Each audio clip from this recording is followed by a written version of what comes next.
लैंसडाउन पौड़ी गढ़वाल जिले में स्थित एक बेहद ही खूबसूरत पहाड़ी कस्बा है जो दिल्ली से करीब 270 किलोमीटर दूर है। लेकिन छावनी इलाका होने के कारण यहाँ विकास में बाधाएं आती रहती है, जिससे प्राकृतिक सौंदर्य से भरपूर होने और पर्यटन क्षेत्र होने के बावजूद भी ये क्षेत्र विकास से अछूता रह गया है। अस्पताल, पानी, पार्किंग और दुकानें जैसी मूलभूत सुविधाएं न होने के कारण जहां एक तरफ पर्यटक भी यहां पर कमाते हैं, तो दूसरी तरफ स्थानीय दुकानदार भी अपनी दुकानें यहां से समेट चुके हैं। यहां के स्थानीय लोग यहां के विकास को लेकर कई वर्षों से मांग करते आ रहे हैं। अभी हाल ही में राज्यसभा सांसद अनिल बलूनी ने लैंसडाउन का मुद्दा सदन में उठाया। उन्होंने कहा कि दिल्ली एनसीआर से सबसे नजदीक हिल स्टेशन लैंसडाउन है, जो कि दिल्ली से केवल 270 किलोमीटर ही दूर है। यहाँ कैंटोनमेंट बोर्ड होने के कारण यहाँ के विकास में कुछ बाधाएं आ रही हैं। उन्होंने रक्षा मंत्री से आग्रह किया कि कैंटोनमेंट बोर्ड के कुछ क्षेत्रों को डिनोटिफाई कर दिया जाए या कुछ नियमों में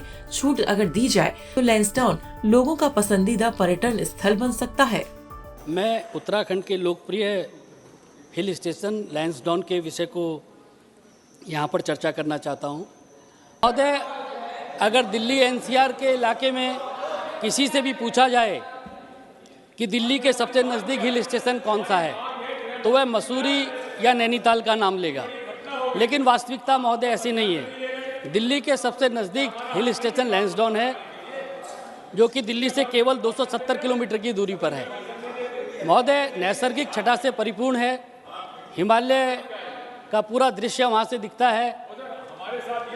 वहाँ से जो बेस कैंप है वहाँ पर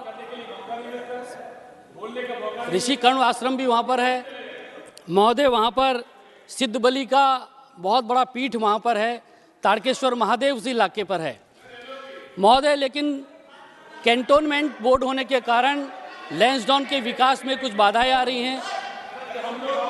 मेरा आपके माध्यम से माननीय रक्षा मंत्री जी से आग्रह है कि अगर लैंसडाउन के कुछ हिस्से को डिनोटिफाई कर दिया जाए या उसमें कैंटोनमेंट बोर्ड के नियम में कुछ छूट दी जाए, तो निश्चित तौर पे लैंसडाउन देश का लोकप्रिय और जो पर्यटक है उनका पसंदीदा हिल स्टेशन बन सकता है।